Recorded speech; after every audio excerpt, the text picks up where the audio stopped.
Graça e paz, irmãos. Deus abençoe a sua vida, a sua família, né? Jesus te convida para o arrependimento, tá? Se você não se inscreveu ainda, se inscreva no nosso canal, né? Ative o sininho. Que Deus possa abençoar você. Aqui em Lucas 3, versos,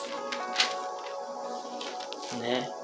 3. E percorreu toda a terra ao redor do Jordão, pregando o batismo do arrependimento, né? Para perdão dos pecados. Senhor, fala comigo. Renova a nossa vida.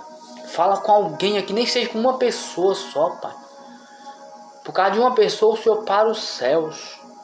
E uma pessoa é valiosa para o Senhor. O Senhor, Ele falou que Ele deixa as 99 e vai atrás de uma ovelha.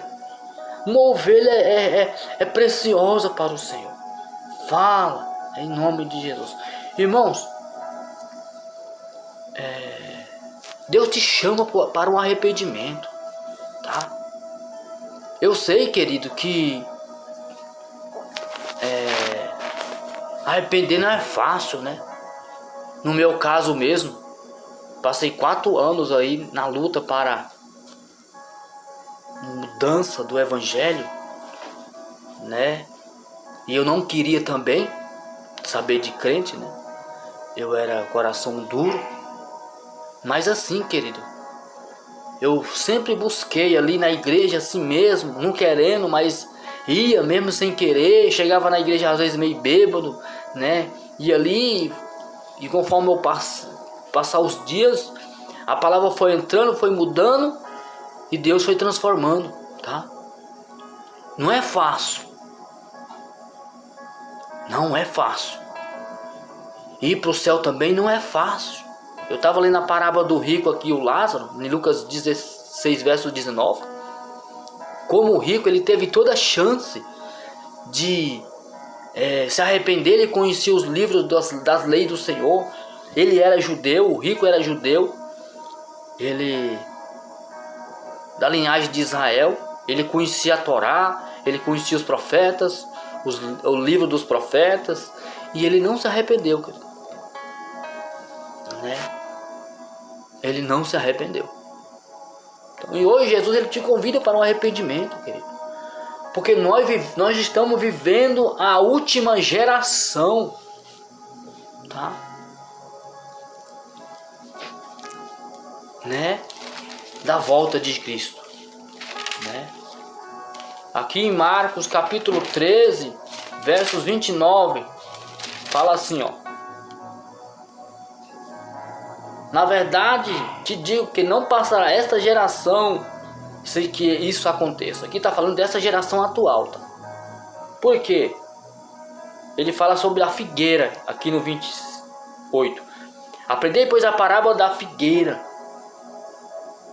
Quando o seu ramo se torna tenro e brotam folhas, bem saber está próximo o verão. Quer dizer que a figueira, ela resplandeceu, floresceu em 1949, com o ressurgimento de Israel. A ONU, ela reuniu as nações do mundo para recriar o Estado de Israel. E o Estado de Israel, ele foi criado em um dia, tá? Cumprindo a profecia de Isaías, que um povo ia ser criado em um dia, uma nação. E ali criou-se uma nação de Israel. E desde então, Israel tem florescido, tá? Então aqui em Marcos vai falar assim, ó. Não passará esta geração sem que essas coisas aconteçam. Então assim, Jesus te convida para um arrependimento hoje, querido. É difícil. No meu caso foi difícil, meu. Alabaxou, labacai. Foi difícil, o arrependimento foi difícil. Eu não queria largar a bebedeira, eu não queria largar as rodinhas de amigo, aquelas rodinhas que só chamava pro mal, só chamava pra bebedeira, pra se prostituir, pras baladas, pros bares. E foi difícil, foi uma gangrena, irmão, foi uma sanguessuga ali na minha vida, mas com muita força, buscando a palavra, se esforçando dia e noite ali na igreja. Eu cheguei a frequentar a igreja um ano inteiro, irmão. Eu cheguei a frequentar a igreja um ano inteiro ali. Tá? E Deus, Ele teve misericórdia de mim, irmãos. Né?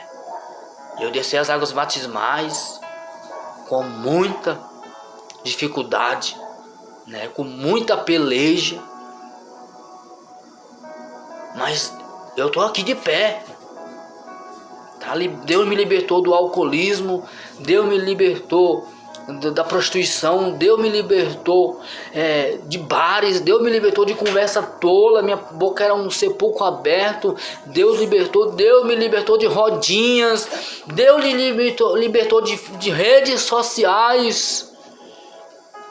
Deus me libertou de televisões, programações que não agradavam a Deus. Sabe, Deus me libertou de tantas coisas, irmãos. Mas foi muito esforço, querido.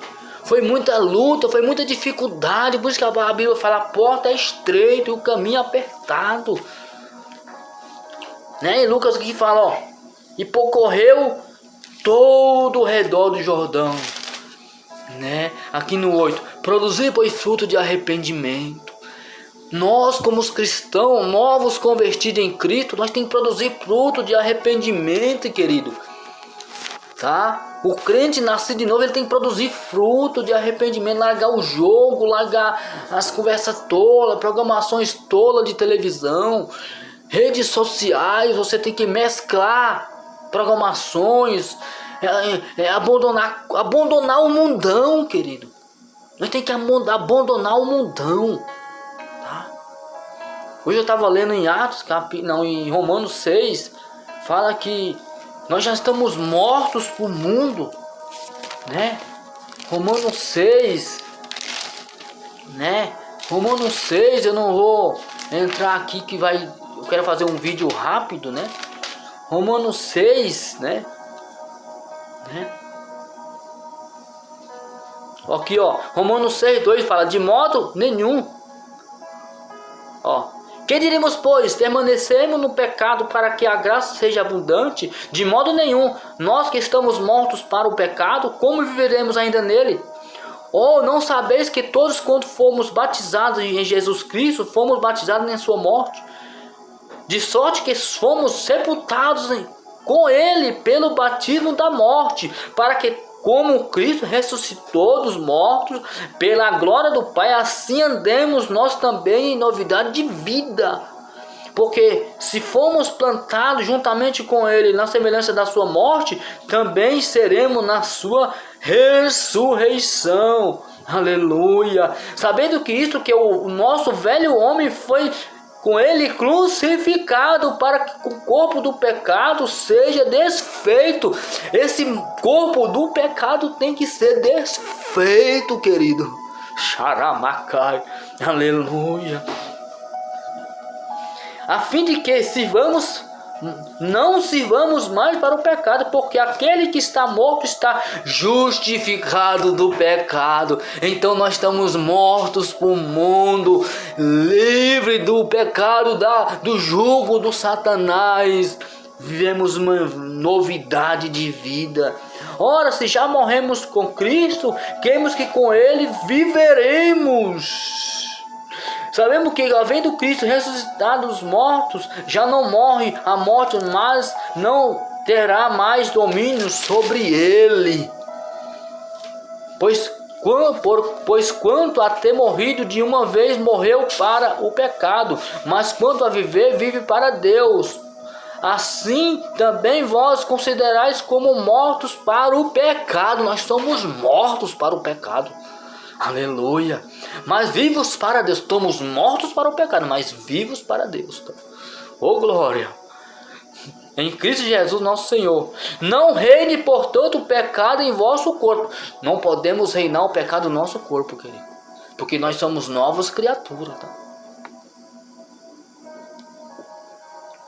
Para que obedecedes às suas concupiscências, nem tampouco apresentei vossos membros ao pecado, por instrumento de iniquidade, mas apresentei vós a Deus, como vivos dentre os mortos, e os vossos membros a Deus como instrumento de justiça, porque o pecado não terá domínio sobre vós, pois não está debaixo da lei, mas debaixo da graça. Pois que pecaremos porque não estamos debaixo da lei, mas debaixo da graça? De modo nenhum. Aleluia. Quer dizer que, olha aqui, ó. Porque o pecado não terá domínio sobre vós, porque vocês estão debaixo da graça. Então assim, é se esforçando. Você vence o mundo, vence o pecado. Né? Eu estava lendo Lucas 19, quando o rico estava lá no inferno. Ele pediu para Abraão molhar o Lázaro, molhar a ponta do dedo e refrescar ele na chama. E o Abraão falou que não podia, porque os que estavam lá não podiam passar para cá, os que estavam aqui não podiam passar para lá. Então é hoje.